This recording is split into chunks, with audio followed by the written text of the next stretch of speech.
Good afternoon, everyone. To all PCS aspirants, hope you are doing fine and must be waiting for your positive result. So, in continuation with our series जो हमने शुरू की है, जिसमें हम previous year papers को analyse कर रहे हैं और ये बता रहे हैं आपको कि किस लेवल पे क्वेश्चन पूछे जा रहे हैं और आपको क्या ब्रॉडर पैरामीटर्स ध्यान में रखने हैं उन क्वेश्चंस को आंसर करने में. ठीक है, Bansal sir have already taken a very informative class on this subject matter. ठीक है, तो उसी के कंटिन्यूएशन में हम आज पॉलिटी के जो प्रीवियस ईयर्स के पेपर हैं, जो क्वेश्चंस हैं, जनरली 3 साल के पेपर्स को हम ब्रीफली डिस्कस करेंगे और उनका ब्रॉडर एनालिसिस करेंगे कि what are the bigger contours, क्या फ्रेमवर्क है जिसके अंदर आपको उसके आंसर देने हैं और देने चाहिए in order to score good. ठीक है, कि कितना उसमें इन डेप्थ कहो आप या डीप कहो कि कितना उसमें एनालिसिस की ज़रूरत है. राइट, तो इसी बात को ध्यान में रखते हुए लेट्स मूव ऑन. तो इसलिए PCS mains Indian polity previous years के ये क्वेश्चंस हैं. राइट, तो इससे पहले कि हम प्रीवियस ईयर्स के क्वेश्चन का एनालिसिस करें, let's have a glance over the quantum of questions that have been asked in the last 3 years. ठीक है, that is 2018, 2015 and 2013. तो पहले हम इंडियन पॉलिटी की बात करें तो Indian polity, although Indian polity और गवर्नेंस दोनों इंटरलिंक्ड एरियाज हैं, बिकॉज जो हम इंडियन पॉलिटी में कॉन्स्टिट्यूशन को स्टडी करते हैं उसी को गवर्नेंस कहते हैं. ठीक है, तो governance is the way government functions basically. Right, तो हम अगर हम बात करें 2018 में इंडियन पॉलिटी के 5 क्वेश्चन आए. ठीक है, 5 क्वेश्चन.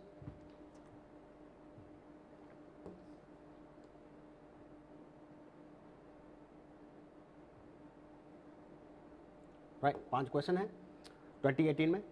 और 2015 में इंडियन पॉलिटी से ज़्यादा क्वेश्चन थे, 9 क्वेश्चन थे. और 2013 में अगेन 9 क्वेश्चन थे. तो टोटल 23 क्वेश्चन इन 3 साल में, राइट, जो इंडियन पॉलिटी का पेपर है मेंस का, उसमें पूछे गए. सिमिलरली अगर हम गवर्नेंस इश्यूज़ की बात करें तो 2018 में 7 क्वेश्चन थे. राइट, याद रखना ये तो सिर्फ हम एक ब्रॉडर, सिर्फ आपको एक फ्रेमवर्क बता रहे हैं इन पेपर के एनालिसिस के थ्रू. ठीक है, जो कि उन सभी टॉपिक्स को जो ये इश्यूज़ यहाँ क्वेश्चंस में पूछे गए हैं उनको हम सबको जब हम बहुत जल्दी मेंस का बैच शुरू कर रहे हैं उसमें डिस्कस करेंगे. आपको एक एक डिटेल प्रोवाइड की जाएगी. बट अब हम सिर्फ इनका एनालिसिस कर रहे हैं कि कौन से एस्पेक्ट्स आपने अपने ध्यान में रखने हैं और अपनी थिंकिंग कैसे डेवलप करनी है. ठीक है, in order to nicely attempt this questions. Right, उस क्वेश्चन के पार्ट्स आपने कैसे अटैम्प्ट करने हैं और कैसे अपने आंसर को प्रेजेंट करना है, ये उसकी हम एनालिसिस की बात कर रहे हैं. तो गवर्नेंस इशू के 7 क्वेश्चन थे. राइट, 2015 में 3 क्वेश्चन आए गवर्नेंस से और 2013 में 7 क्वेश्चन आए. Meaning that, right, there were 17 question in all these 3 years. Right, so indeed it's a good chunk of questions, right, that have been asked in the previous 3 years. तो सबसे पहले हम 2018 का जो पेपर है उसका एनालिसिस करते हैं. जैसे इकोनॉमिक एनालिसिस बंसल सर ने किया, ठीक है, डे बिफोर. राइट, तो उसी की कंटिन्यूएशन में, राइट, और उनकी जो बताई हुई बातों को उनको ध्यान में रखते हुए हमने इस पेपर को भी ऐसे ही एनालाइज करना है. ठीक है, सो दैट हमारा जो स्कोर है, right, and we can we will have a competitive edge. ठीक है, ओवर अदर कंपेटिटर्स. राइट, सभी सेम आंसर लिखेंगे but how one answer all the parts of a question and how he or she presents that answer, ठीक है, on paper in black and white. ठीक है, and कैसे उसको analysis करता है, that will be the deciding factor ultimately to score good. ठीक है, in these competitive exams. चलिए 2018 का पहला क्वेश्चन देखते हैं. ठीक है, 100 वर्ड्स में क्वेश्चन पूछा हुआ है. ठीक है, identify the major hindrances. Identify, ठीक है, किस पे फोकस है? एक तो आइडेंटिफाई करना है आपने और दूसरा hindrances. That's very very important. In the functioning of parliamentary democracy in India, ठीक है, राइट। और तीसरा, मतलब अगर हम इसको स्प्लिट करें इस क्वेश्चन को, तो इसमें इंटायर थ्रस्ट, ठीक है, राइट, किस पे है? एक तो आइडेंटिफाई करने हैं आपने, मतलब पॉइंट आउट करने हैं, ठीक है, और दूसरा हिंड्रेंसेस क्या है, right, what are the impediments, right, और तीसरा है किसकी impediments, hindrances, you know, impediments या हिंड्रेंसेस किसमें? In the functioning of parliamentary democracy in India, ठीक है। आइडेंटिफाई द मेजर आपने मेजर हिंड्रेंसेस, राइट। तो अगर हम इस क्वेश्चन को यू नो अटेम्प्ट करने की कोशिश करेंगे, तो सबसे पहले हमें किस चीज़ का पता होना चाहिए? Always remember that parliamentary democracy के कंसेप्ट का पता होना चाहिए। इस पेपर को अगर इस क्वेश्चन को अगर आपने सही तरीके से अटेम्प्ट करना है, most thing that you must know is what the concept of parliamentary democracy, ठीक है। हैविंग अंडरस्टूड और presented in you know in your introductory the concept of parliamentary democracy, ठीक है। जैसे मैं आपको एक एग्जांपल दे रहा था कि पार्लियामेंट्री डेमोक्रेसी का सबसे बड़ा वो है कि it is an accountable form of the government, ठीक है, but at the end of the day it is also an unstable form of the government, because parliamentary majority जो कि आपको लोअर हाउस में मेंटेन करनी पड़ती है, उसकी मर्जी पे, ठीक है, उसकी विल पे सरकार की स्टेबिलिटी होती है। ये तो आपको पता ही है पार्लियामेंट्री डेमोक्रेसी। उसको देखते हुए, राइट, आपने उस कंसेप्ट को इंट्रोड्यूस करते हुए आपने फिर हिंड्रेंसेस कि अब उसी पार्लियामेंट्री सिस्टम की वर्किंग को देखते हुए, ठीक है, और उसके कंसेप्ट के आगे पीछे आपने रिवॉल्व करते हुए आपने ये आइडेंटिफाई करना है कि हिंड्रेंसेस क्या है, ठीक है। तो सबसे बड़ी हिंड्रेंस, अगर मैं आपको डिटेल में नहीं डिस्कस कर सकते थे, बट इतना सबसे बड़ी यू नो हिंड्रेंस क्या होगी parliamentary, right, the menace of defection politics. Parliamentary democracy आपको पहले ही इंट्रोडक्शन में यू नो बता दिया, जो आप लिखोगे कि पार्लियामेंट्री डेमोक्रेसी एक मेजॉरिटी गवर्नमेंट के नोशन पे चलती है, ठीक है, which is purely distinguished from presidential form of the government, जहाँ भी लेजिस्लेटिव मेजॉरिटी की जरूरत नहीं होती, ठीक है। वहाँ वंस एन एग्जीक्यूटिव, ठीक है, that is government you know is elected, it will remain immune to any change in the legislative majorities. कोई फर्क नहीं पड़ता, they are secured for the full term like in USA 4 years term, ठीक है। But ऐसा parliamentary democracy में नहीं होता, क्योंकि it's accountable form of the government होती है, और अकाउंटेबिलिटी हम लेजिस्लेचर की मेजॉरिटी के थ्रू, ठीक है, उसको इम्प्लीमेंट करते हैं, जो फुलफिल करते हैं। तो इसलिए पार्लियामेंट्री डेमोक्रेसी की सबसे बड़ी हिंड्रेंस जो है वो है the evil of defection politics, right. अगर although in spite of having a hindrance आपने बोला, in spite of having a law in place, ठीक है, that is called an anti defection law, फिर भी राइट पार्लियामेंट्री डेमोक्रेसी का सबसे बड़ा मलेज या बीमारी डिफेक्शन पॉलिटिक्स है, राइट, समझ, डिफेक्शन पॉलिटिक्स है। और दूसरी उसी डिफेक्शन पॉलिटिक्स से एक और दूसरी मेजर हिंड्रेंस इनकी फंक्शनिंग में निकलती है कि इस गवर्नमेंट की इसी वजह से स्टेबिलिटी नहीं होती। And you can site number of examples, you know, अभी जो यू नो हर बार होती हैं, इनफैक्ट पूरे साल कोई ना कोई सरकार गिरती है इसकी वजह से, ठीक है, चाहे वो आप यू नो कल पिछले हफ्ते का आप पौंडीचेरी का एपिसोड ले लो, या फॉर दैट मैटर राइट आप ठीक है कर्नाटका का एपिसोड ले लो या मध्य प्रदेश का एपिसोड ले लो, ठीक है, ये आप एग्जांपल में कोट कर सकते हो। इतना आपको पता होना चाहिए राइट कि कितनी बड़ी हिंड्रेंस है पार्लियामेंट्री डेमोक्रेसी की फंक्शनिंग में, ठीक है, right, that it tends to become an unstable form of the government at the end of the day, and the evil of defection is eating into the very vitals of parliamentary democracy, ठीक है, detail में, ठीक है, हम इसको पूरा defection you know law को discuss करेंगे। बट कहने का मतलब ये है कि राइट इसमें क्वेश्चन क्या पूछा है उन्होंने, पार्लियामेंट्री डेमोक्रेसी नहीं पूछा है, बट आपने पार्लियामेंट्री डेमोक्रेसी का कंसेप्ट जरूर हाईलाइट करना है कि पार्लियामेंट्री डेमोक्रेसी, इसमें वो नहीं पूछा कि व्हाट इज पार्लियामेंट्री डेमोक्रेसी, उन्हें पूछा कि हिंड्रेंसेस पूछी है। बट आपको हिंड्रेंसेस तभी आप पोर्ट्रे कर सकते हो अगर आपको पार्लियामेंट्री डेमोक्रेसी का कंसेप्ट पता है, ठीक है, कि पार्लियामेंट्री डेमोक्रेसी के मेन फीचर्स क्या होते हैं। मेन फीचर्स अगर आपको पता है तो आप पार्लियामेंट्री डेमोक्रेसी की फंक्शनिंग में राइट या उसके ऑपरेशन में क्या क्या हिंड्रेंसेस हैं राइट वो आप बड़े आराम से हाईलाइट कर सकते हो, ठीक है, राइट। तो यू नो बड़ा जिसे कहते हैं कि कंसेप्चुअल ओरिएंटेड क्वेश्चन है, तो इस तरीके से आपको ये कंसेप्ट पता होना चाहिए, ठीक है। दूसरे क्वेश्चन की तरफ जाते हैं, ठीक है, very you know conceptual and loaded question again. Federal principle is one of the basic features of Indian constitution, ठीक है, but it is equally true that federalism under the Indian constitution leans in favour of a strong centre that militates against the concept of federalism. Discuss, very very important, 200 words का question है, ठीक है, और again very very conceptually loaded question, ठीक है। कहने का मतलब यह है कि ये क्वेश्चन जो पूरा एक पूरी स्टेटमेंट है वो क्या आपसे एक्सपेक्ट करता है ये क्वेश्चन आंसर में। पहले तो अगेन जैसे मैंने जहाँ पार्लियामेंट्री डेमोक्रेसी है, यहाँ भी आपको पहले फेडरलिज्म का कंसेप्ट इंट्रोड्यूस करना है, ठीक है। इसमें ये नहीं पूछा कि what is federalism, but you are suppose to present the concept of federalism at least in in a few words, ठीक है, keeping in view the limitation of the word, but few words में आपको federalism का concept right introduce करना है एक line में। उसके बाद राइट पूरा बेसिक फीचर की एक बेसिक फीचर है, इनफैक्ट इसका मतलब यह है कि ये कभी अमेंडमेंट के थ्रू डाइल्यूट भी नहीं हो सकता, ठीक है, क्योंकि ये बेसिक फीचर है और basic feature is immune from the amending process of the parliament or legislature, ठीक है, in its constituent capacity, right? तो एक बेसिक फीचर है, पहले वो करना है, but it is equally true that federalism under the Indian constitution leans in favour. तो फेडरलिज्म को आपने जब ये कह दिया कि फेडरलिज्म ये होता है और फेडरलिज्म में वो आपको पता होगा और डिटेल में अभी जाने की जरूरत नहीं है, बट इतना पता है कि फेडरलिज्म में दो गवर्नमेंट्स होती हैं, दोनों गवर्नमेंट्स अपने अपने एरिया में सावरन होती हैं, उनकी पावर्स शेयर होती हैं अंडर द कॉन्स्टिट्यूशन, राइट, और उन पावर्स का सेफगार्ड करता है एक independent court that is supreme court, right, जो कि वो फेडरल कोर्ट बनती है, ठीक है। इन सभी फीचर्स को आपने जब राइट इधर अप्लाई कर दिया कि यस ये सारे फीचर इंडिया के कॉन्स्टिट्यूशन में या इंडिया में प्रेजेंट हैं,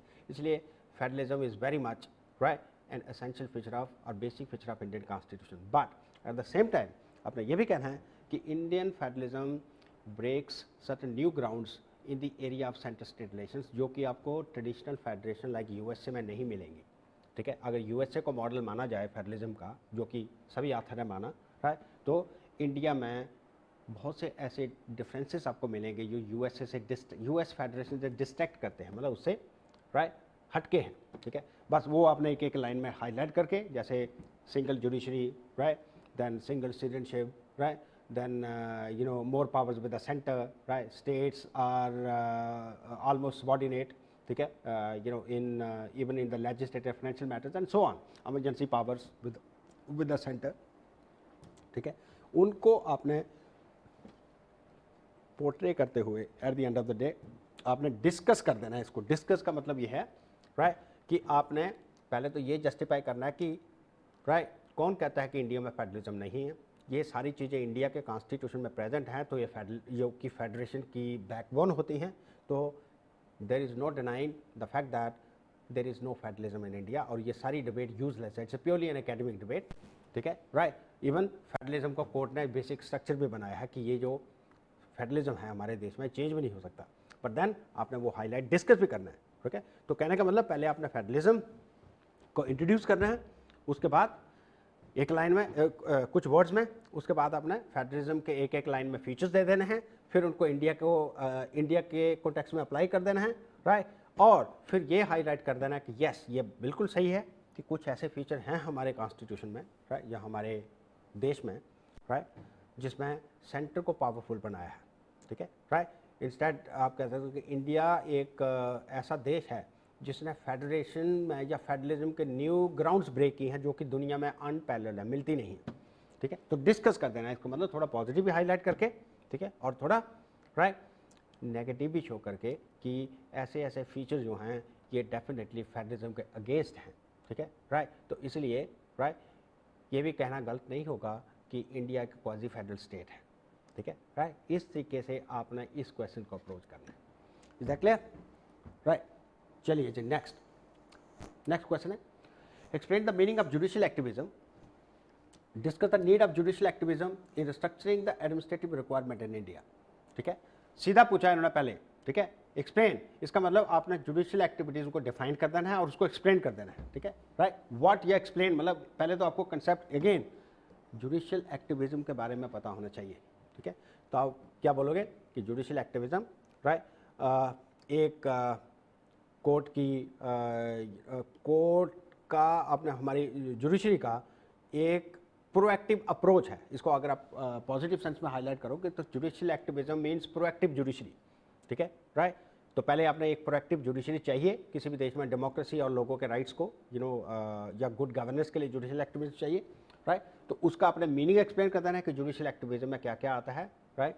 और जुडिशियल एक्टिविज्म इसको क्रिटिसाइज भी किया जाता है कि जुडिशियल एक्टिविज्म, ठीक है, हमारी कोर्ट्स ज़्यादा एक्सरसाइज करती हैं, ये सेपरेशन ऑफ पावर्स के अगेंस्ट है, ये कभी कभी लेजिस्लेटिव और एग्जीक्यूटिव डोमेन में चली जाती हैं जुडिशियल एक्टिविज्म के नाम पे। तो ये हाईलाइट भी कर देना आपने, बट आपने सिंपली ये कहा मीनिंग ऑफ जुडिशियल एक्टिविज्म ये होता है, एक्सप्लेन करना है उसको कि किसी भी देश में हर ऑर्गन्स के अपने अपने फंक्शंस हैं, ठीक है, राइट। और ये एक्सपेक्ट किया जाता है डेमोक्रेसी के लिए या रूल ऑफ लॉ के लिए कि हर एक ऑर्गन अपने अपने स्फीयर में काम करे, ठीक है।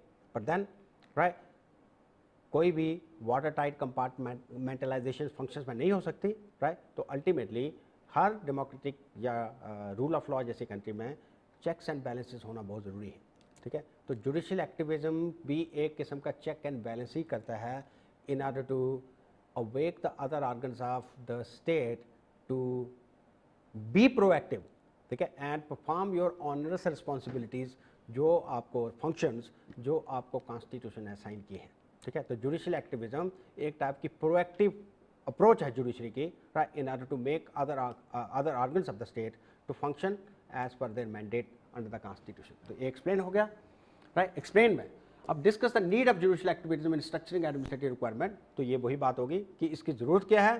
तो इसकी ज़रूरत आपने ये बोला है कि आज की डेट में, ठीक है, जुडिशियल एक्टिविज्म की सबसे डिस्कस पूछा है, राइट। तो आपने इसको थोड़ा बहुत ये भी हाईलाइट करना है कि बट हमारी जुडिशरी को चाहिए कि वो ज़्यादा से ज़्यादा रिस्ट्रेंट एक्सरसाइज करे जब वो कोई भी डायरेक्शन पास करती है, सो दैट ये ना लगे, ठीक है, राइट, कि वो एग्जीक्यूटिव या लेजिस्लेटिव के डोमेन में घुस रही है या इंट्रूड कर रही है। बट ज़रूरत इसकी डेफिनेटली है, ठीक है। जैसे कोर्ट ने खुद कहा था कि ज़रूरत इसलिए है कि कोई भी गरीब आदमी जब उसको स्टेट की तरफ से रिस्पांस नहीं मिलता, ठीक है, राइट, स्टेट की तरफ से मीन्स जो गवर्नमेंट है, राइट, तो अगर लेजिस्लेटिव अनरिस्पॉन्सिव है या कोई एक्ट नहीं कर रहा है तो और एग्जीक्यूटिव कोई सुनवाई नहीं कर रही है किसी भी आदमी की, ठीक है, अपनी रिस्पॉन्सिबिलिटी नहीं परफॉर्म कर रहे हैं, तो अगर जुडिशरी भी अपने दरवाजे बंद कर देगी तो उस देश में फिर रूल ऑफ लॉ कैजुअलिटी होगा, फिर रूल ऑफ लॉ का क्या होगा। तो इसलिए आपने उसमें कह देना है कि ये जुडिशियल एक्टिविज्म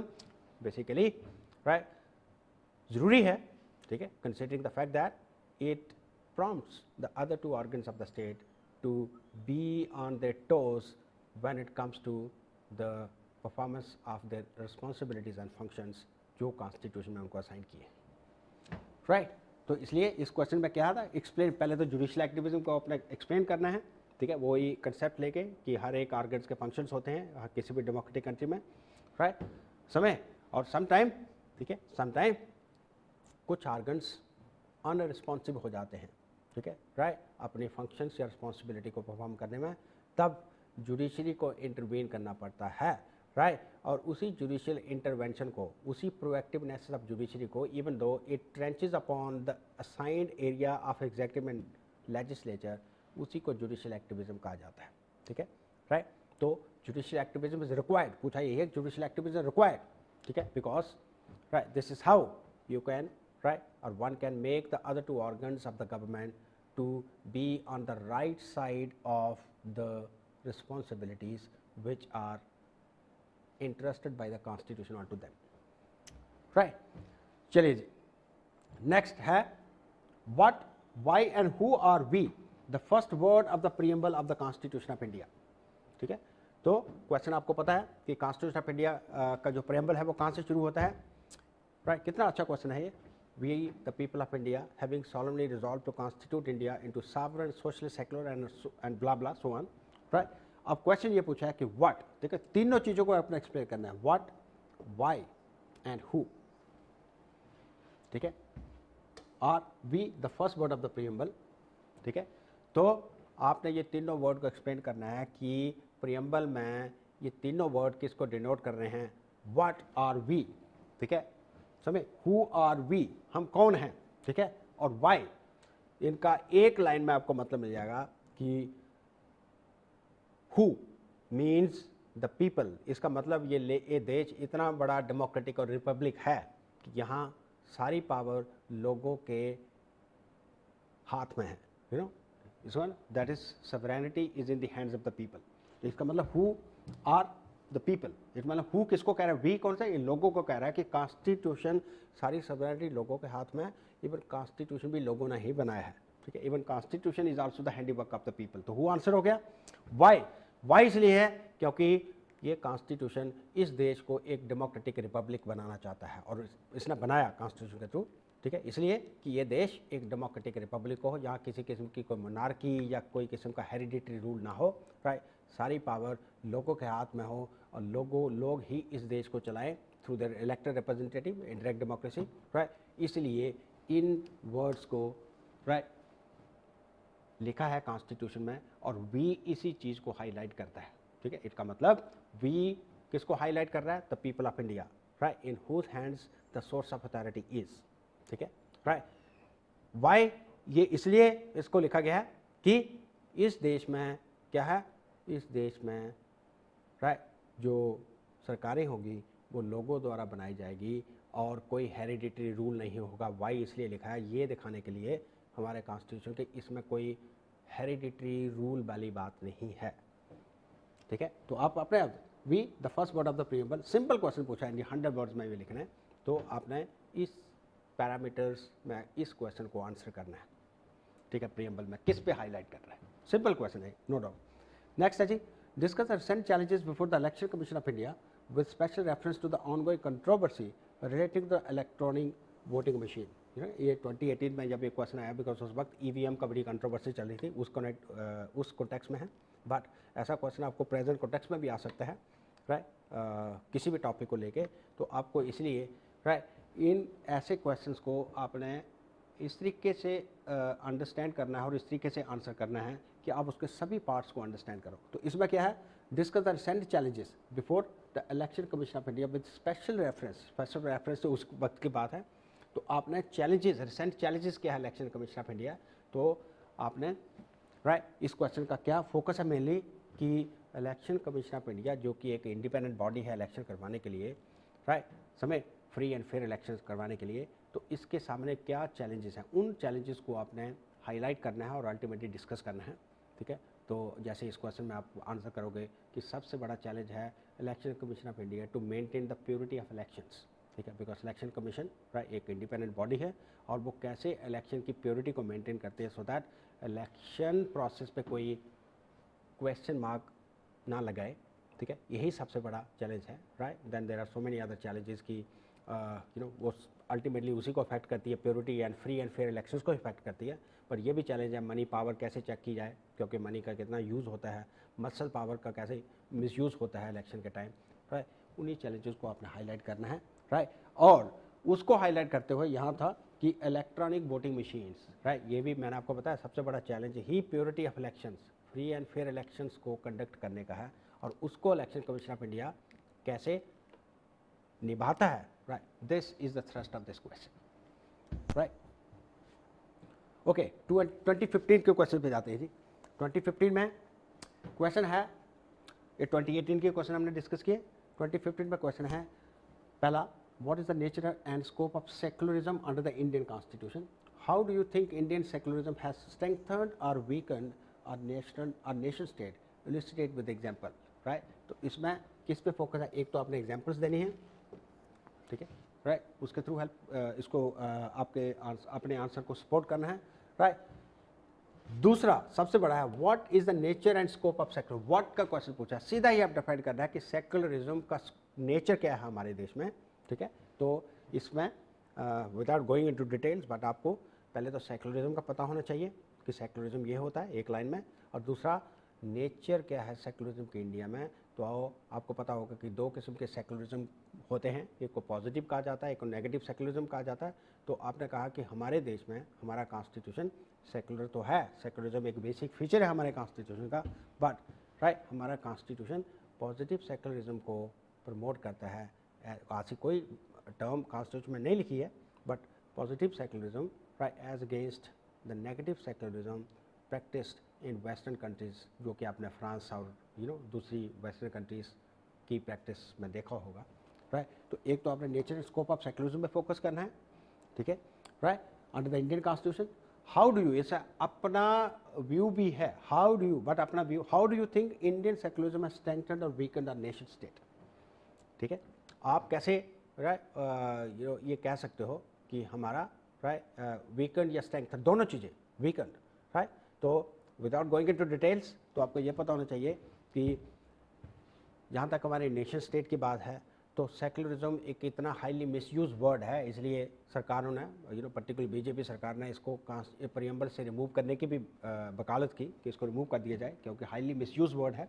क्योंकि बहुत से काम जो आप सेकुलर करते हो, जो स्टेट तो हमारी सेकुलर है ना, जो सेकुलर करते हो उसको भी रिलीजियस कलर दे दिया जाता है, ठीक है, जिससे क्या होता है, जिससे हमारी नेशन स्टेट की स्ट्रेंथ पे असर पड़ता है, ठीक है, राइट, जो कि उसको कौन से अलेज किया जाता है, ठीक है। जैसे आपको आपने इसमें एग्जांपल कह सकते हो कि बहुत सी ऐसी एक्टिविटीज़ हैं जिनका रिलीजन से कोई लेना देना नहीं, मगर राइट ये एक्यूज़ किया जाता है अगर कोई स्टेट उस पर कोई लॉ बनाती है या उसके साथ कोई इंटरफेरेंस करती है, तो ये एलेज किया जाता है कि स्टेट क्या नॉन सेकुलर हो रही है, स्टेट रिलीजन में घुस रही है। ट्रिपल तलाक की सबसे बेस्ट एग्जांपल है आपके पास, ठीक है, ट्रिपल तलाक, राइट, रिलीजन के नाम पे कितना हमारे नेशन स्टेट को उसने जिसको कहते हैं कि डिसइंटेग्रेट किया, व्हाट क्लास वीकन किया, ठीक है,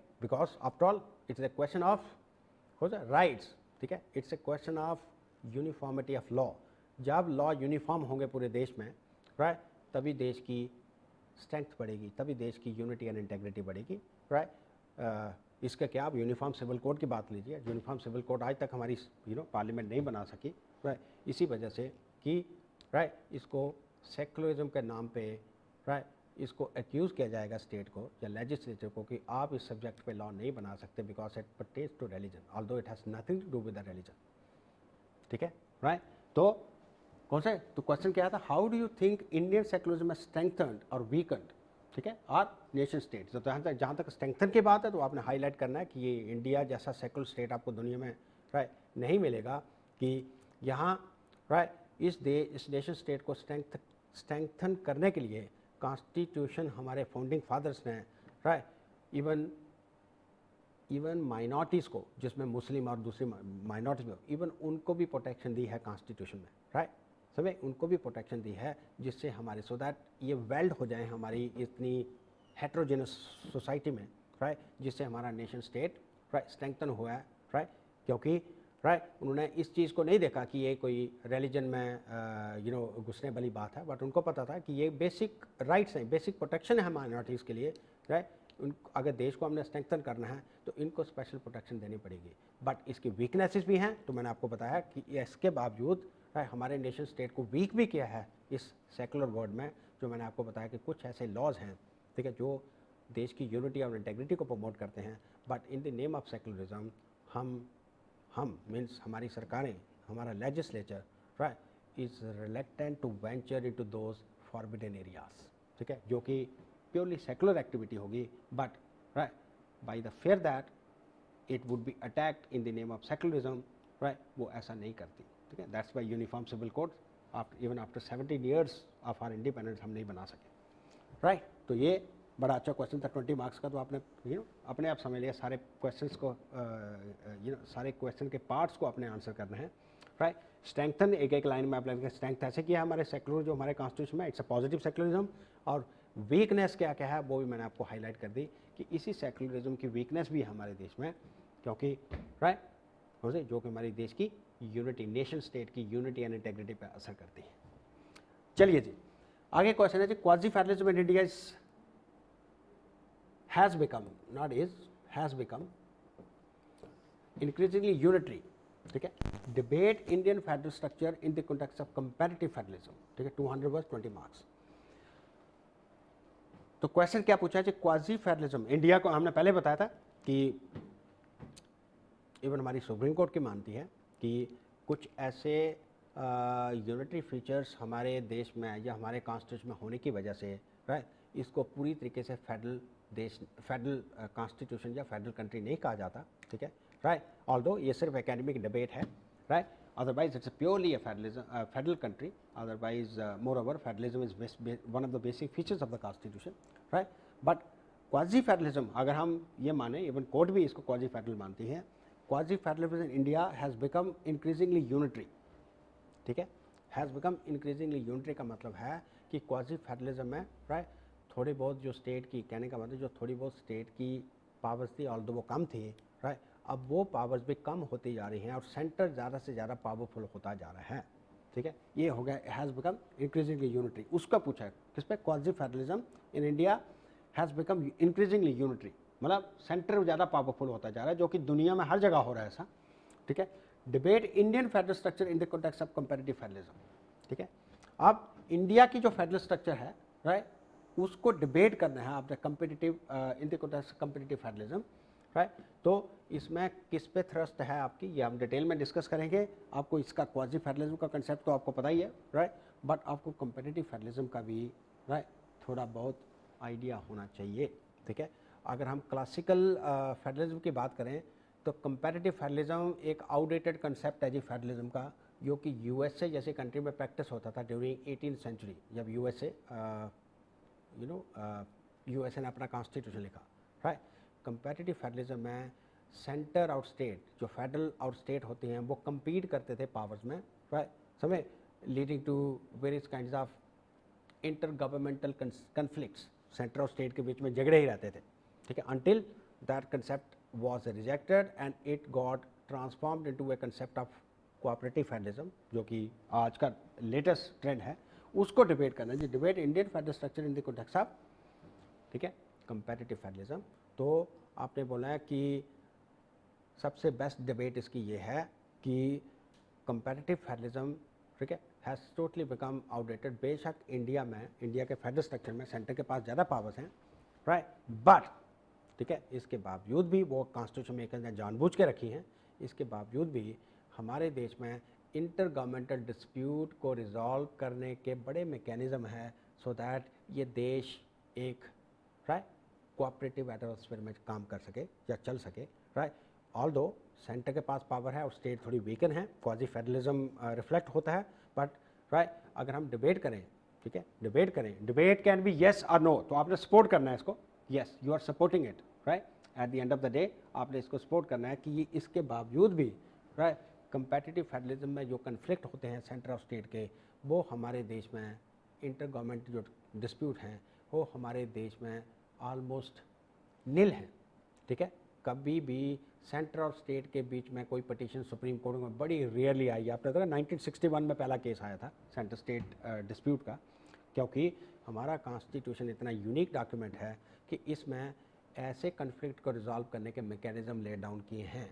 दैट्स वाई, राइट, इंडिया एक कोऑपरेटिव फेडरलिज्म की एग्जांपल है, ठीक है। तो ये एनालिसिस था थोड़ा बहुत इसका क्वाजी फेडरलिज्म का। तो आपने ये क्वेश्चन को क्या समझना है, थोड़ा टेक्निकल क्वेश्चन है कि federalism in India become unitary, India में यूनिटरी हो गया, जो कि डे 1 से था, ठीक है, जानबूझ के हमने रखा था, ठीक है। तो आप कहते हैं but with the passage of time, ठीक है, अगर इसको आप नेगेटिव डिबेट करते हो तो आप उसको नेगेटिव भी कर सकते हो कि क्वाजी फेडरलिज्म के होने के बावजूद भी स्टेट एक इंडिपेंडेंट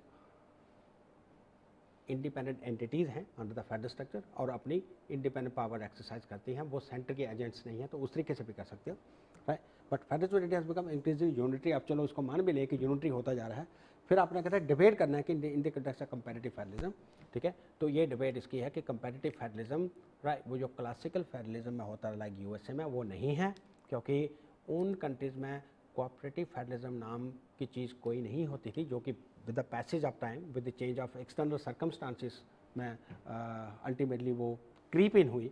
बट हमारे मेकर्स ने, राइट, डे 1 से कोऑपरेटिव फेडरलिज्म की स्पिरिट ले डाउन की थी कॉन्स्टिट्यूशन में, इसलिए इंटर गवर्नमेंट डिस्प्यूट्स को मिनिमाइज किया है as far as possible, right. चलिए जी, next, preamble is a key to open the minds of the makers of the constitution. Discuss to what extent the spirit of preamble prevails in practice. बड़ा अच्छा question है। पहले तो आपने इसी statement को फोकस करना है, preamble is the key to open the minds of the makers of the constitution, right? तो आप यहाँ से भी इसको हाईलाइट कर सकते हो कि प्रियम्बल एक वर्ड में तो पहले अपना व्हाट इज प्रियम्बल नहीं लिखना, तो एक लाइन में आप ये कह सकते हो इंट्रोडक्शन में कि as remarked by the supreme court right in the famous Kesavananda Bharati case right 1973 that preamble is a key, ठीक है, to open the minds of the constitution makers, meaning thereby that whenever there is an ambiguity, ठीक है, any problem of interpretation, ठीक है, right, of any provision of the constitution, कोई इसमें ambiguity है, right, then preamble provide you the recourse, ठीक है, a kind of key through which you could read the minds of the founding fathers of the constitution, ठीक है। तो आपने supreme court की जजमेंट को हाईलाइट कर दिया, तो आपने पहला पार्ट इसका आंसर कर दिया, key to open the minds of the constitution. अब इसको करना है डिस्कस, तो डिस्कस पे भी फोकस है, to what extent the spirit of preamble prevails in practice, ठीक है, राइट। तो डिस्कस करना है, तो आपने इसमें कि इन प्रैक्टिस में प्रियम्बल में जो स्पिरिट है, preamble is basically you know it portrays the ideals which constitution seeks to promote, उनको प्रियम्बल हाईलाइट करता है। तो आपने देखा प्रैक्टिस में सब कुछ प्रियम्बल की ही discuss to what extent the spirit of preamble prevail, तो कह रहे हैं ये कॉन्स्टिट्यूशन ही हमारे देश में एक ऐसा डॉक्यूमेंट है जो कि इन्फोर्स होता है, ठीक है, राइट, क्योंकि कॉन्स्टिट्यूशन की निगेशन या वायलेशन, ठीक है, वो किसी भी ऑर्गन के द्वारा नहीं हो सकती, ठीक है, because supreme court is an independent judiciary जो कि कॉन्स्टिट्यूशन को पुलिस करने के लिए बनी है, ठीक है, राइट, उसका काम है कॉन्स्टिट्यूशन को इन्फोर्स कराना। तो आपको तो एक्चुअल में जो प्रियम्बल में हमने आइडियल्स लिखे हैं वो ऑलमोस्ट सारे इम्प्लीमेंट हुए हैं, ठीक है, through various schemes, through various legislations, right, जो यू नो इन प्रैक्टिस में अगर हम बात करें कि हमारे कॉन्स्टिट्यूशन में हमें राइट्स गारंटी किए हैं, लिबर्टी, इक्वालिटी, फ्रेटर्निटी, राइट, या लिबर्टी एंड इक्वालिटी, ठीक है, then these are always enforced, ठीक है, by the courts because they are meant to safeguard these fundamental rights.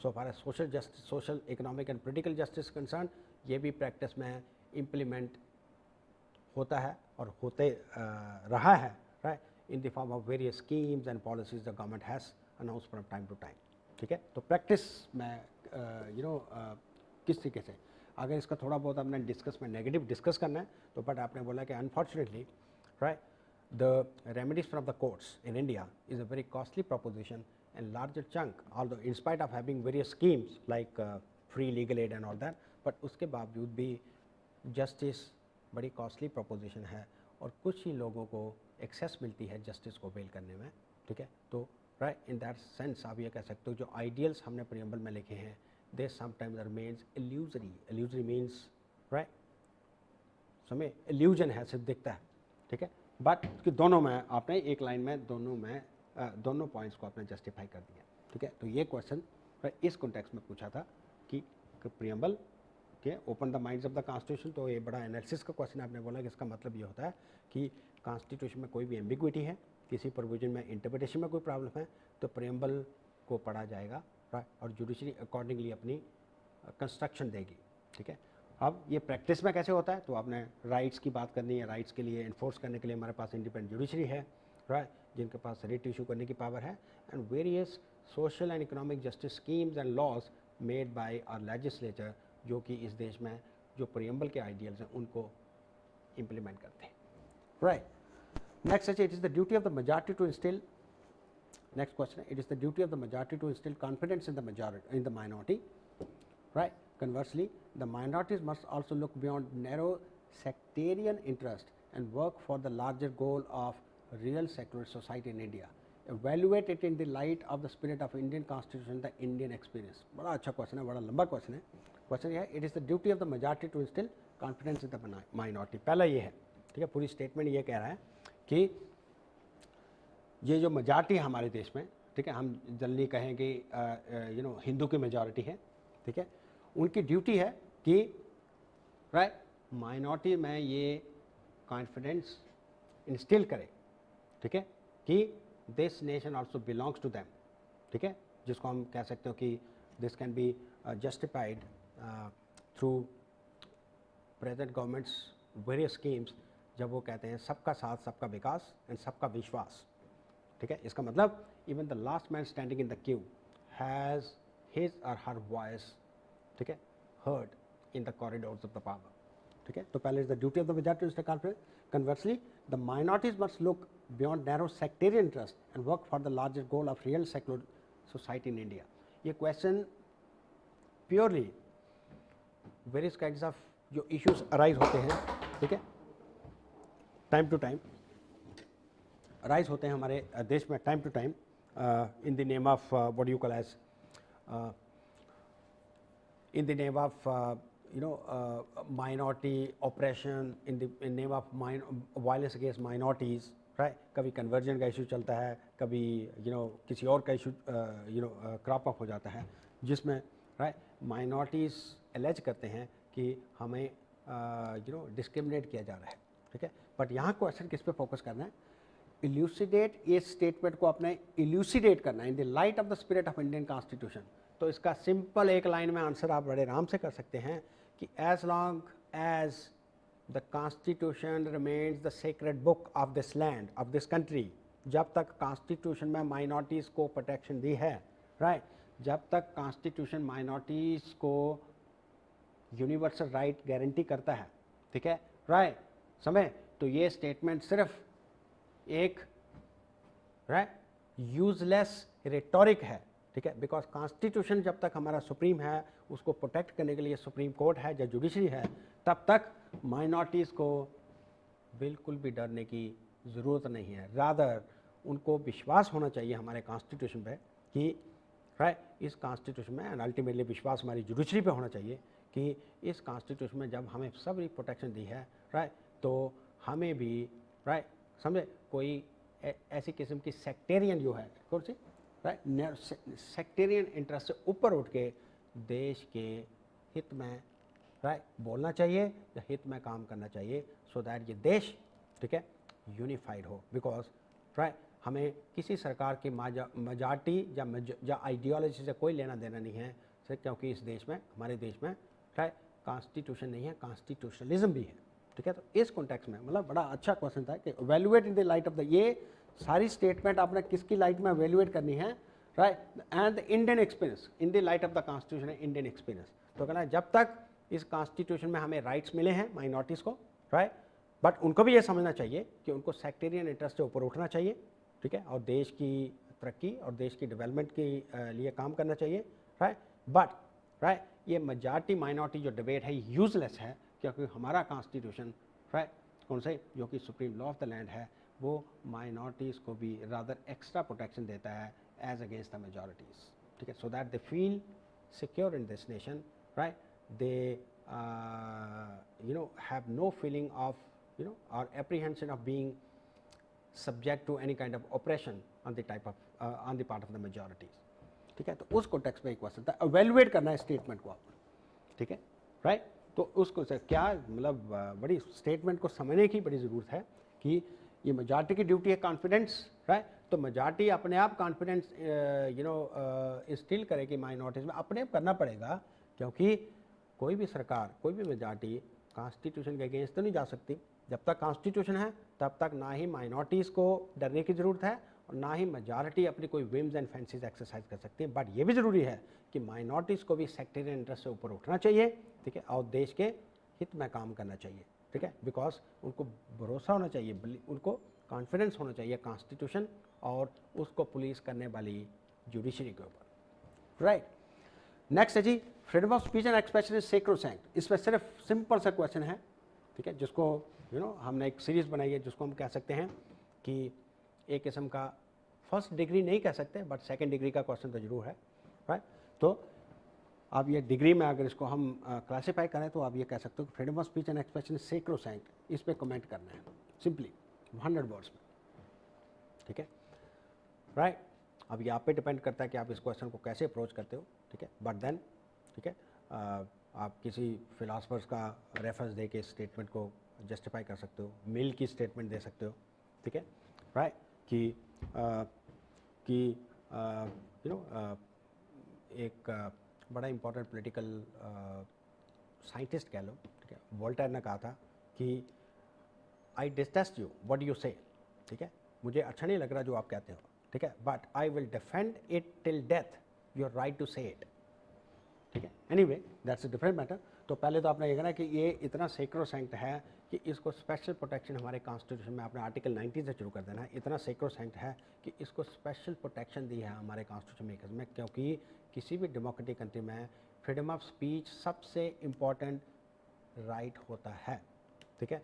क्योंकि कोई भी डेमोक्रेटिक गवर्नमेंट है वो अल्टीमेटली एक अकाउंटेबल गवर्नमेंट बनती है, और अकाउंटेबिलिटी हमेशा फ्री स्पीच से, फ्री क्वेश्चनिंग से, राइट, इंश्योर होती है, ठीक है। इसलिए इतना सेक्रोसेंक्ट है ये राइट, ठीक है। देन आपने रेफरेंस दे देना है कि ये freedom of speech and expression जो राइट है हमारे कॉन्स्टिट्यूशन में आर्टिकल 19 क्लास 1A में दिया हुआ है, राइट। बट ये भी आपने याद रखना है कि हमारे मेकर्स ने बड़ा अच्छा काम किया है कि उन्हें राइट्स, इंडिविजुअल फ्रीडम को सोसाइटी की जो नीड्स हैं, ठीक है, या जो सोसाइटी का वेलफेयर है उसके साथ बैलेंस किया है। मीनिंग देयर बाय दैट कि ये सेक्रोसेंट तो रखा है, ठीक है, राइट। इसको तभी तो इसको बड़ी एसेंशियल डेमोक्रेटिक कंट्री की, इसको आप ये कह सकते एसेंशियल सिविल लिबर्टी कहा जाता है, ये सिविल लिबर्टीज़ हैं, ठीक है, right. But right, in order to make a balance between individual rights and society rights, हमारे मेकर्स ने किसी भी फ्रीडम को, चाहे ये सेक्रोसेंक्ट है बट इसको भी एब्सोल्यूट नहीं रखा है, एब्सोल्यूट। तो 19 क्लास 2 में बहुत सी ऐसी ग्राउंड्स दी हैं जिसके ऊपर, राइट, वो ग्राउंड्स आप मेंशन कर सकते हो जिसके बेसिस पे स्टेट लॉ बना सकती है, लेजिस्लेचर लॉ बना सकता है, so that, right, freedom of speech and expression sacrosanct होने के साथ साथ लाइसेंस ना बन जाए, ठीक है, राइट, कि कोई भी राइट या कोई भी फ्रीडम लाइसेंस ना बन जाए, enabling one to say anything whatsoever, right, so as to damage the reputation of another person.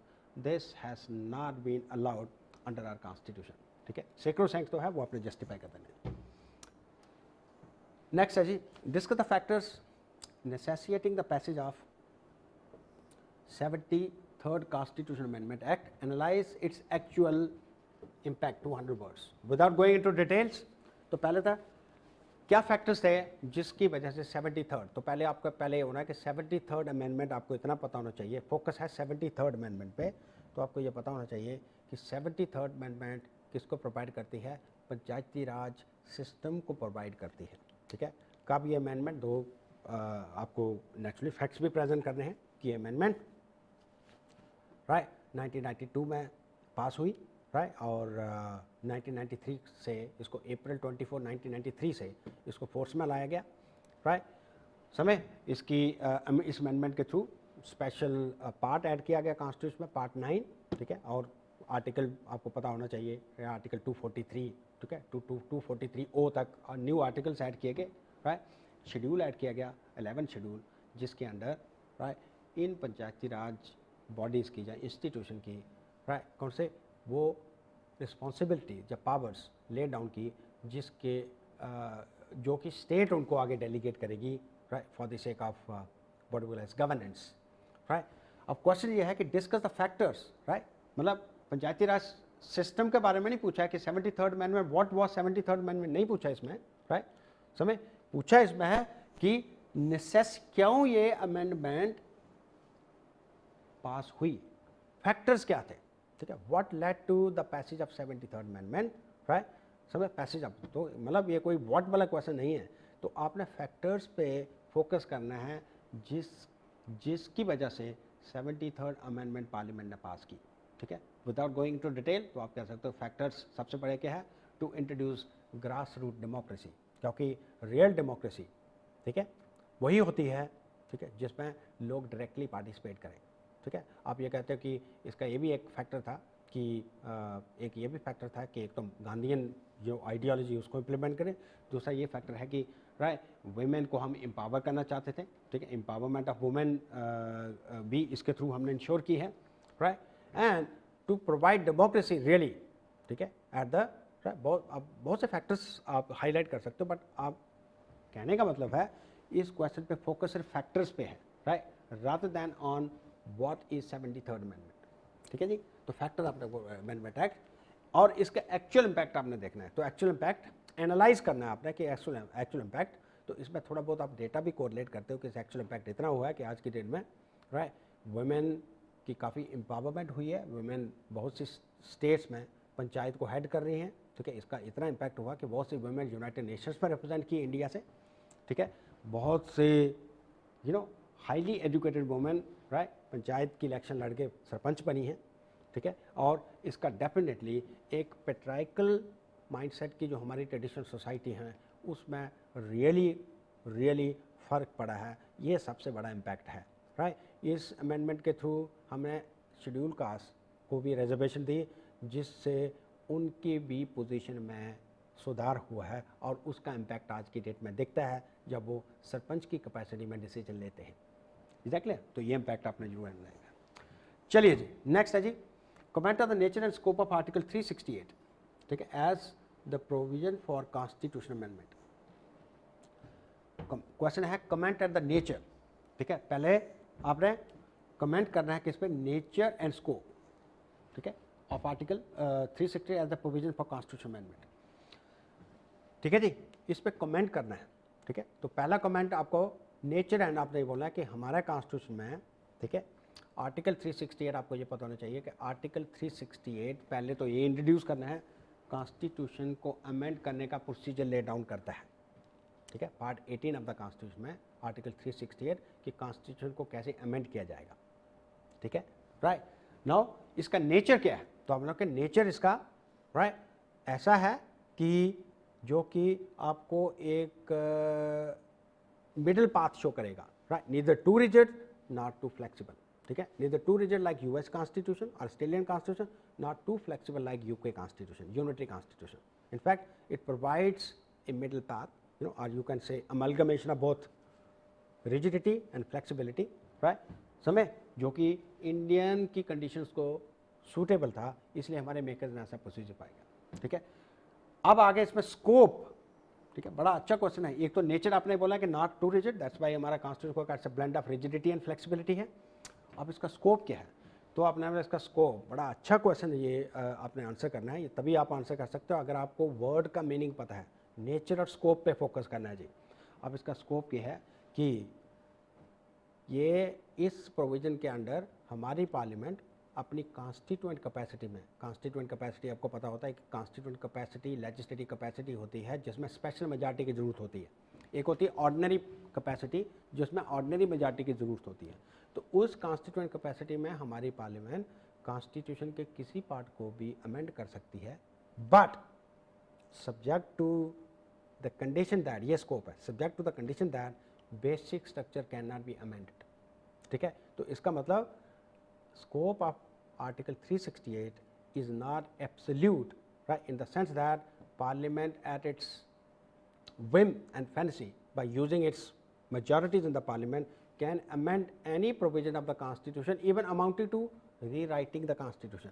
That scope is not possible or not guaranteed to the parliament by article 368. It means scope इसका unlimited नहीं है, ठीक है, इसका scope limited है, limited by the basic structure doctrine, ठीक है जी। Simple सा आंसर था ये, और इस तरीके से आपने इसको जस्ट लाई। नेक्स्ट है जी, article 19 of the Indian constitution seeks to maintain a balance between, वो मैंने आपको पहले डिस्कस कर दिया, ठीक है। देखो जो मैंने क्वेश्चन नहीं देखा था, बट उससे पहले मैंने आपको वही बोल दिया था कि हमारा कॉन्स्टिट्यूशन क्या करता है, वो ये आर्टिकल 19 की बात है। इसमें सारी फ्रीडम को आप मेंशन कर सकते हो, बट क्या है, article 19 of the Indian constitution seeks to maintain a balance between individual freedom and social control, जो ही मैंने आगे देखा, ठीक है, राइट। तो कहना है इसको डिस्कस करना है, ठीक है। तो कहना है कि ये बिल्कुल सही है कि हमारा कॉन्स्टिट्यूशन में आर्टिकल 19 जो हमें फ्रीडम दी है, इंडिविजुअल फ्रीडम, जो हमारे सिटीजन 6 फ्रीडम एंजॉय करते हैं, ये एब्सोल्यूट नहीं है, ठीक है। एब्सोल्यूट इसलिए नहीं है इन ऑर्डर टू मेंटेन कौन सा, ए balance between individual freedom and social control, ठीक है, सोशल कंट्रोल और उसका बैलेंस मेंटेन करने के लिए, इसलिए राइट आर्टिकल 19 क्लास 2 में ये पावर है लेजिस्लेचर के पास कि वो लॉ के थ्रू इन फ्रीडम्स को क्या कर सकते हैं, रिस्ट्रिक्ट कर सकते हैं, प्रोवाइडेड जो रिस्ट्रिक्शन लगाएगा लेजिस्लेचर अपने लॉ के थ्रू वो रीजनेबल होनी चाहिए, ठीक है जी, राइट, जिसके बारे में मैं ऑलरेडी डिस्कस किया था। नेक्स्ट है जी, the washing out of the parliamentary session recently has raised ठीक है, ये भी उस वक्त का करंट का क्वेश्चन है, 2015 में काफ़ी कंट्रोवर्सी हुई थी। The washing out of the parliamentary session recently has raised A question mark on the functioning of parliament. ठीक है, कमेंट 100 वर्ड्स। ठीक है, तो आपने इस क्वेश्चन को आंसर करने के लिए आप on the functioning of the parliament की फंक्शनिंग राइट को एक टाइप का गवर्नेंस का क्वेश्चन है, क्योंकि हमारी पार्लियामेंट तो है राइट, हमारी पार्लियामेंट फंक्शन तो करती है, बट द क्वेश्चन इज़ वो कैसे फंक्शन करती है, तो उसके ऊपर ये फोकस होना चाहिए राइट कि राइट कॉन्स्टिट्यूशन में तो पार्लियामेंट इंस्टीट्यूशन बना दिया, ठीक है, बट ये पार्लियामेंट से एक्सपेक्ट किया था कि पार्लियामेंट राइट अच्छे तरीके से फंक्शन करे, ठीक है, और पार्लियामेंट में जो फ्रिक्वेंट एडजर्नमेंट्स होती हैं, जो रक्कस होता है, जो पेंडिमोनियम होता है राइट, वो कम से कम हो राइट, और इसके लिए पार्लियामेंट खुद जिम्मेदार है।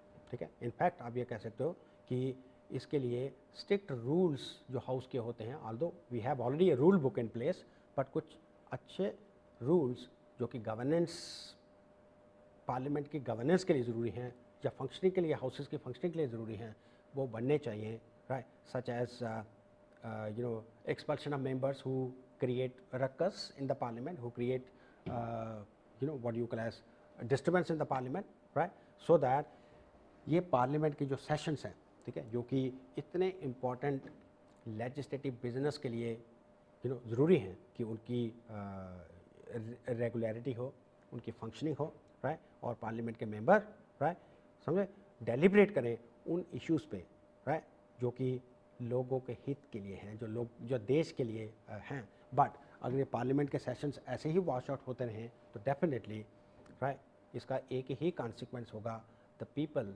Of this country will start raising a question mark against the efficacy of a temple of democracy called as parliament. ठीक है, and it is likely that some alternative forums, ठीक है, या फोरा, ठीक है, would be stressed upon or would be subscribed to by the people right, और ये debate जो पार्लियामेंट में होनी थी वो डिबेट का फोरम शायद टीवी चैनल्स बन जाए, ठीक है राइट, कॉन्फ्रेंसेस बन जाए, ठीक है, तो इसलिए राइट इसमें washing out parliament raise a question mark on the functioning of the parliament, तो डेफिनेटली राइट ऐसे एपिसोड्स क्वेश्चन मार्क तो रेज करते हैं पार्लियामेंट के फंक्शनिंग में, तो इसका एक ही सोल्यूशन है, strict rules. In other words 100 words में अपना question, in other words right इसका एक ही सोल्यूशन है, strict rules right and reforming the governance of the legislative functioning right.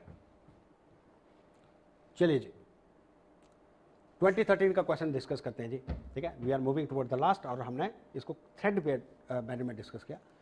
Question 2013 में all the constitutions of the age of the past, हायर भी कह सकते हो, of the past as well as the test status of the future, wonderful question right, 200 marks 200 words में ये question पूछा 2013 में।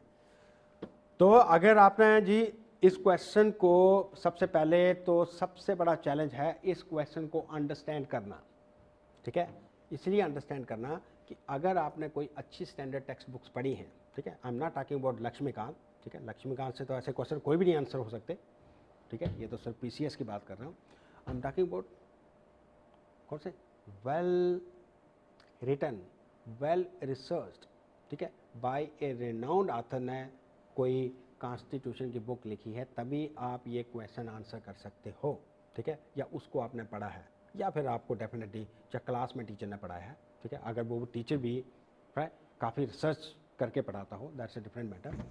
तो ये स्टेटमेंट ये एक बड़े फेमस कॉन्स्टिट्यूशन के एक्सपर्ट की है जिसका नाम था Ivor Jennings.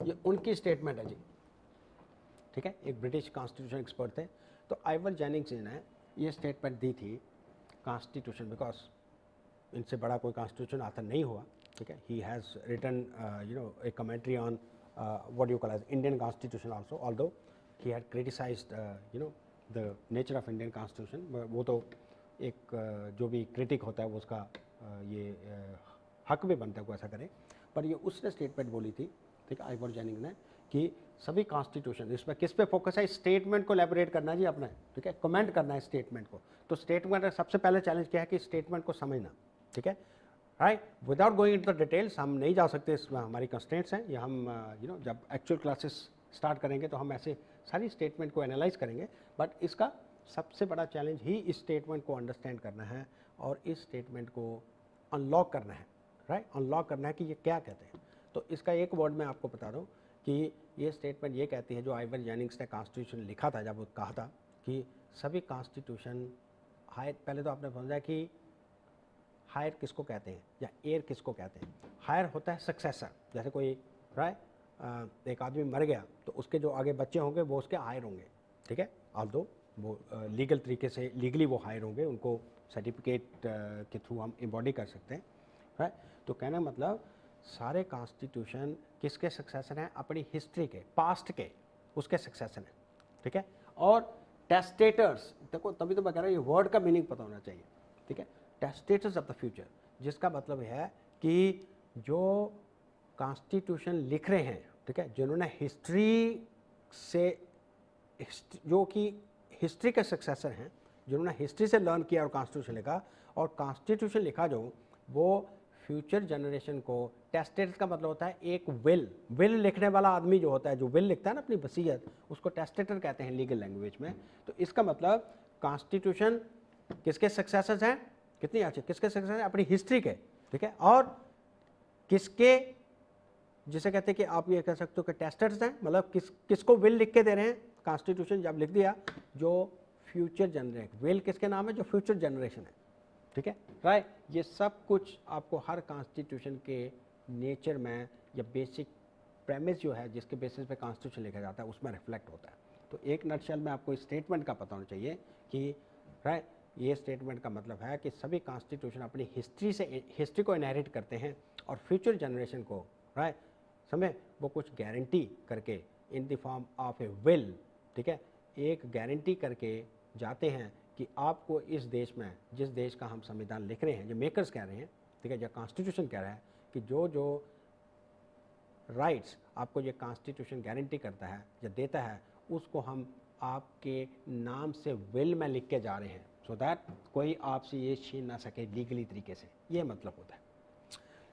Moving on to the last question, explain the concept of cooperative federalism, give specific examples of cooperative federalism in India, 200 words. पहले तो आपको एक्सप्लेन करना है जी कंसेप्ट ऑफ कोऑपरेटिव फेडरलिज्म, ठीक है। किस पे फोकस है जी, थ्रस्ट किस पे है, कोऑपरेटिव फेडरलिज्म के कंसेप्ट पे, ठीक है। फिर give specific examples of cooperative federalism in India, ये तो अपने आप को समझ आएगा। बट सबसे पहले the challenge is right, in order to attempt this question, the challenge is what is cooperative federalism. मेरा मतलब पहले व्हाट तो चलो आपने नहीं लिखा, बट उसको एक्सप्लेन तो करना पड़ेगा, ठीक है। तो आप एक्सप्लेन करोगे क्या कि कोऑपरेटिव फेडरलिज्म, सिर्फ एग्जांपल दे रहा हूँ कि कोऑपरेटिव फेडरलिज्म एक न्यू ट्रांजिशन है, ठीक है, किसमें, into the concept of federalism. क्योंकि जैसे मैंने आपको पहले भी बताया था कि एक टाइम में जो फेडरलिज्म होता था, एक किस्म का कंपैरेटिव फेडरलिज्म, जो कि it was noted by inter governmental dispute ही होते रहते थे सेंटर और स्टेट या स्टेट के बीच में, राइट समय, जिससे देश की unity and integrity end of course what होगा, देश के नेशनल इंटरेस्ट पे बड़ा फर्क पड़ता था, क्योंकि कोई यूनिटी का स्कोप बनता ही नहीं था, ठीक है, ऐसे टाइम में। बट वो antiquated concept right by 20th century वो ख़त्म हो गया, and it led to the new phenomenon of called as cooperative federalism, ठीक है, जिसके अंदर राइट ये स्पिरिट इंश्योर की जाती है कि जितने भी फेडरेशन के यूनिट्स हैं, ठीक है, दैट इज़ एक जनरल गवर्नमेंट है और दूसरे रीजनल गवर्नमेंट है या स्टेट्स हैं आपस में, जिसको हम स्टेट्स कहते हैं, ये आपस में कोऑपरेट करें, ठीक है, bye pooling in their resources, by pooling in their energy, ठीक है, to achieve the national objective, ठीक है। नेशनल ऑब्जेक्टिव क्या है, कंट्री का इंटरेस्ट, लोगों का इंटरेस्ट, ठीक है, उसको कहते हैं जी कंसेप्ट ऑफ कोऑपरेटिव फेडरलिज्म, ठीक है। क्योंकि कोई भी देश, कोई भी फेडरल कंट्री जहाँ डिवाइडेड गवर्नमेंट होती है, वो कोऑपरेटिव फेडरलिज्म के बिना नहीं चल सकती, सक्सेसफुली नहीं चल सकती, कभी भी देश तरक्की नहीं कर सकता, ठीक है, because federalism is all about what you call as a weak government, ठीक है। फेडरेशन में डेफिनेटली होता है कि वीक गवर्नमेंट है, राइट, वीक गवर्नमेंट का मतलब गवर्नमेंट की पावर्स फ्रेगमेंटेड हैं, ठीक है, राइट। नेशनल ऑब्जेक्टिव अचीव करने के लिए जब तक स्टेट को आप बोर्ड पे नहीं लेते तब तक सेंटर कोई ऐसा डिसीजन नहीं ले सकता, ठीक है, जो कि फेडरेशन के साथ रिलेटेड है।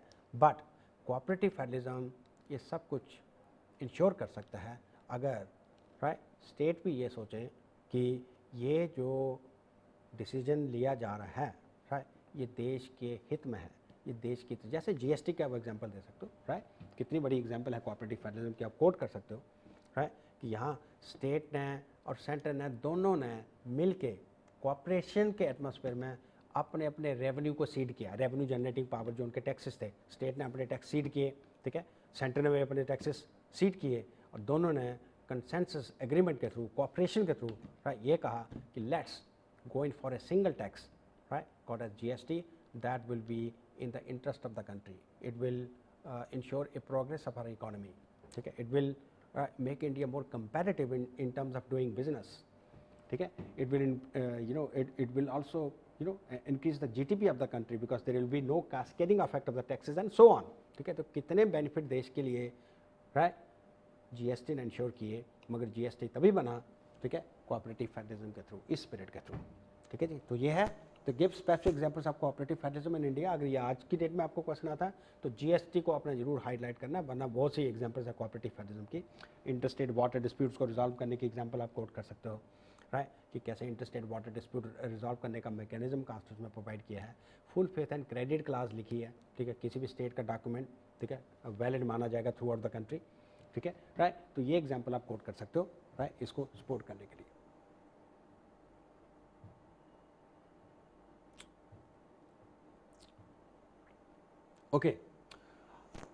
ओके अब है जी question, critical examine the doctrine of separation of powers in the context of Indian constitution, 200 words. Critical examine the doctrine of separation of powers. अब हम इसको जल्दी जल्दी करेंगे। अब इसको क्रिटिकल एग्जामिन करना है, ठीक है, under the Indian in the context of Indian constitution. तो पहले आपको doctrine of separation of powers के बारे में पता होना चाहिए कि doctrine of separation of powers क्या कहती है। I am not going to detail right, क्योंकि ये इसको एग्जामिन करने के लिए क्रिटिकली उसके ऊपर फोकस कर रहा है, ठीक है राइट। तो आपने कहना कि ऑल्दो राइट इंडिया एक parliamentary form of the government है, यहाँ फ्यूजन ऑफ पावर होती है rather than separation of power होती है राइट, समझ। बट इसका मतलब ये नहीं है, ठीक है, इसका मतलब ये नहीं है कि हमारे कॉन्स्टिट्यूशन में सेपरेशन ऑफ पावर नहीं है राइट। हमारे कॉन्स्टिट्यूशन में separation of power independence of the judiciary के थ्रू रिफ्लेक्ट होती है।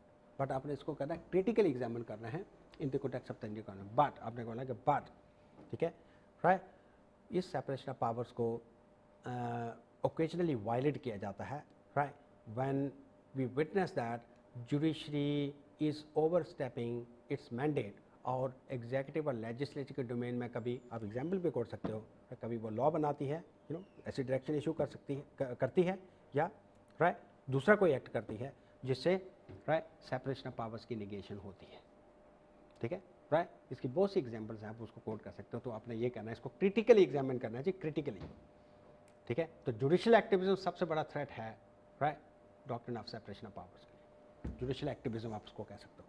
Next is a critical examine the role of National Development Council, right?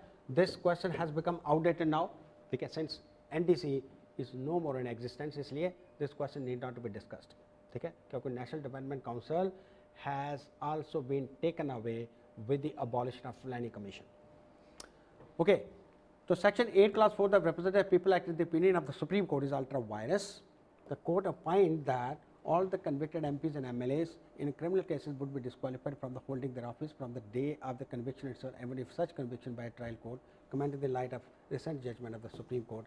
Yes, ये जो 2013 की जजमेंट का क्वेश्चन है राइट समय, और इस क्वेश्चन को आंसर करने के लिए आपको रिप्रेजेंटेशन ऑफ पीपल एक्ट के सेलेंट फीचर्स के बारे में जरूर पता होना चाहिए।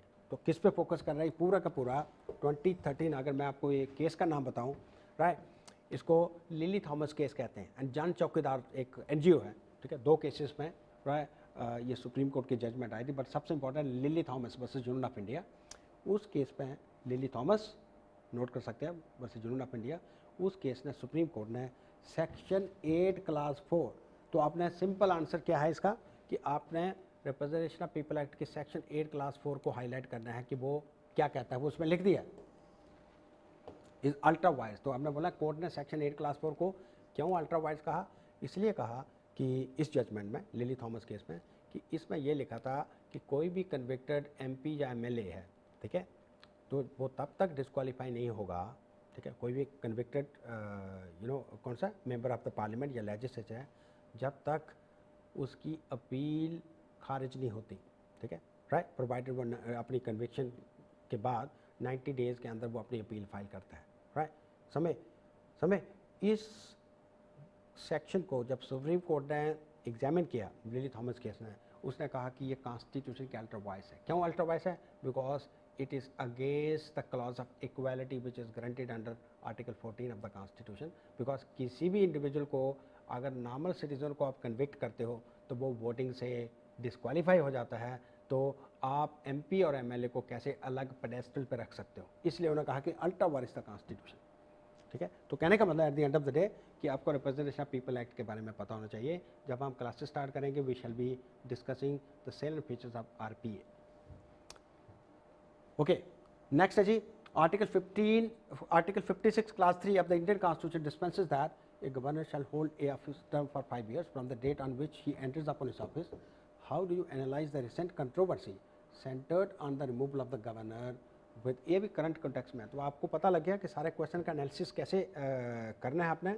Always remember that keeping in view the trend जो पीपीएससी ने इस पेपर में रिफ्लेक्ट किया है, इसका मतलब है कि you must be updated with regard to the political happenings, या इंसिडेंट्स, राइट, जो कि कंट्रोवर्सी बन रहे हैं, right, with the passage of time, specially in the current context. क्योंकि ये जब भी क्वेश्चन है ये उस वक्त के गवर्नर की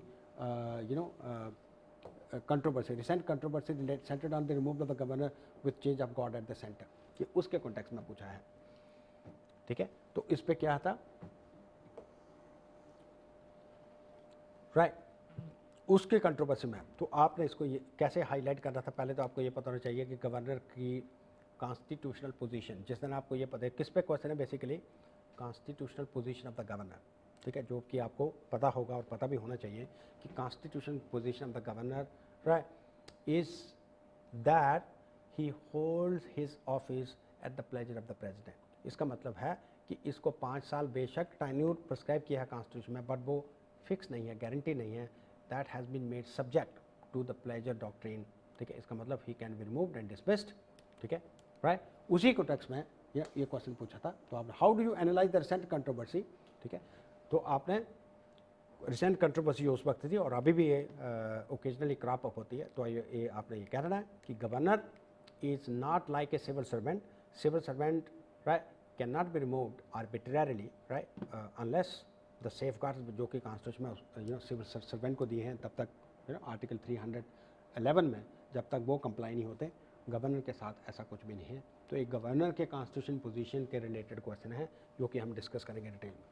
next, there is a wide spread feeling that only judiciary can save people from high handedness of both the state and the market. Implicit in this view is all is well with the judiciary at all levels. All is not well. If it is so that judicial reforms are not required, yeah, all is well, the judicial are not required. Do you subscribe this viewpoint? Discuss whether you agree or disagree. बड़ा अच्छा question है अभी, right. ऊपर से पूरी statement है कि view क्या है, वाइडर फीलिंग क्या है लोगों के बीच में कि जुडिशरी ही लोगों को जो एडमिनिस्ट्रेशन है, जो स्टेट है, उसकी मनमानी से, हाई हैंडेडनेस का मतलब उसकी मनमानी से बचा सकती है, राइट। इसका मतलब यह है कि लोगों को भरोसा है कि जुडिशरी में सब कुछ ठीक है, राइट, और कोई रिफॉर्म्स, जुडिशरी रिफॉर्म्स की ज़रूरत नहीं है, ठीक है। क्या आप इस व्यू को सब्सक्राइब करते हो, ठीक है, ये क्वेश्चन पूछा है, राइट। ये बिल्कुल आपके पर्सनल ओपिनियन के ऊपर क्वेश्चन बेस्ड है। तो ये right, any aspirant can write this question this way, इधर वे, दिस वे और दैट वे, ठीक है, पॉजिटिव और नेगेटिव, ये उसके ऊपर बेस्ड है, वेदर यू एग्री और डिसएग्री, ठीक है। तो आप एग्री भी कर सकते हो और डिसएग्री भी कर सकते हो, this is purely your personal choice, right. इसका मतलब ये क्वेश्चन सिर्फ आपके पर्सनल ओपिनियन को एक्सट्रैक्ट करना चाहता है, ठीक है। तो इसकी बड़ी लंबी डिबेट हो सकती है, both ways, pros and cons को देखते हुए, राइट, ये कि जो कि पॉसिबल नहीं है अभी डिस्कस करना, राइट। नेक्स्ट है हाउ डज आर्टिकल 370 कन्फर, ठीक है, लास्ट क्वेश्चन है, how does article 370 confer special status on Jammu and Kashmir. This question अगर हम अब तो पहले की बात क्वेश्चन डिस्कस करें पुराने, अब तो ये खैर रिडंडेंट हो गया क्वेश्चन क्योंकि 370 is no more in existent. तो how does article 370 confer special status on Jammu and Kashmir, 100 words, ठीक है।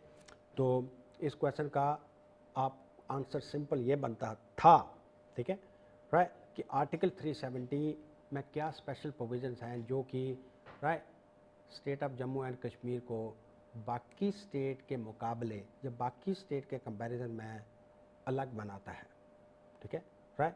I am not going into those details, but फिर भी अगर कभी डिबेट हुई मेन हमारे कोर्स में तो हम इस पर जरूर चर्चा करेंगे कि आर्टिकल 370 में ऐसा क्या था जो कि जम्मू एंड कश्मीर को डिस्टिंक्ट बनाता था, राइट, बाकी स्टेट से, कि बाकी स्टेट में राइट इंडिया का पूरा कॉन्स्टिट्यूशन, जैसे एग्जांपल ले लें, पूरा इंडिया का कंप्लीट कॉन्स्टिट्यूशन अप्लाई होता था, वेराज जे.एंड.के स्टेट में पूरा इंडिया का कॉन्स्टिट्यूशन अप्लाई नहीं होता था, कुछ प्रोविजन तो बिल्कुल अप्लाई नहीं होते थे, we are not going into those detail, ठीक है, राइट। कुछ प्रोविजन होते थे तो मॉडिफाइड फॉर्म में, राइट, और डायरेक्टली अप्लाई नहीं होते थे। अगर कोई पार्लियामेंट लॉ भी बनाती है, पहले तो जो पार्लियामेंट के लॉ हैं, राइट, वो कुछ ही सब्जेक्ट्स पे जे.एंड.के पे अप्लाई होते थे डायरेक्टली, बाकी लॉज के लिए अप्लाई करने के लिए स्टेट लेजिस्लेचर की कॉन्फ्रेंस लेनी पड़ती थी, ये प्रोविजन लिखा था, तो इसलिए वो डिस्टिंक्ट था। क्या स्पेशल स्टेटस कन्फर करता था, ये अलग डिबेट है। Point out the constitution signature article, next है point out constitution article 13 clause 2 in the constitution of India. इसको पॉइंट आउट करना है, तो आपको इस पे फोकस है, इस आर्टिकल पे, आर्टिकल 13 क्लास 2 पे, ठीक है, राइट। उसको आपने उसकी सिग्निफिकेंस को हाईलाइट करना है। तो एक वर्ड मैं अभी बता दूं आर्टिकल 13 के बारे में, राइट, ये क्वेश्चन है जो कि ये कहता है कि कोई भी लेजिस्लेचर, कोई भी लॉ, ठीक है, या कोई भी law not necessarily made by A legislature, law ने बोला है, ये लॉ को ये कहता है आर्टिकल 13 क्लास 2 कि कोई भी law after the commencement of the constitution, ठीक है, ऐसा नहीं बन सकता जो कि फंडामेंटल राइट्स को डेरोगेट या फंडामेंटल राइट्स के अगेंस्ट हो, या फंडामेंटल राइट्स को वायलेट करता हो, ठीक है, इनकंसिस्टेंट हो फंडामेंटल राइट के साथ। है अगर ऐसा लॉ है, बना है, या कोई कमेंसमेंट ऑफ द कॉन्स्टिट्यूशन का कोई एग्जिस्ट करता है, तो वो नल एंड वाइड होगा, रादर वाइड एब इनिशियो होगा, जीरो होगा, ठीक है। तो उसके ऊपर ये फोकस था, ये आर्टिकल 13 क्लास को, right. So guys, I hope right you like the analysis of the previous year's questions, right, and the broader framework, right, which must be adhered to while attempting these questions। तो किन किन चीज़ों के बारे में, ठीक है, कैसे आपने अप्रोच करना है, राइट, ये आपको पहले तो हमारे बंसल सर ने इकोनॉमी के आपको पेपर के एनालिसिस में बताया, राइट, और उसी के कंटिन्यूशन में मैंने आपको बताया कि ये कैसे क्वेश्चन, क्या आपसे एक्सपेक्ट करते हैं, क्या मेन थ्रस्ट एरिया है, और क्या आपने फोकस करना है क्वेश्चन की डिमांड को देखते हुए, ठीक है। ओके भाई, तो टिल देन बाय बाय, ठीक है। Hope you enjoy this lecture, ठीक है, and be proactive in your approach for the forthcoming mains। Thank you so much.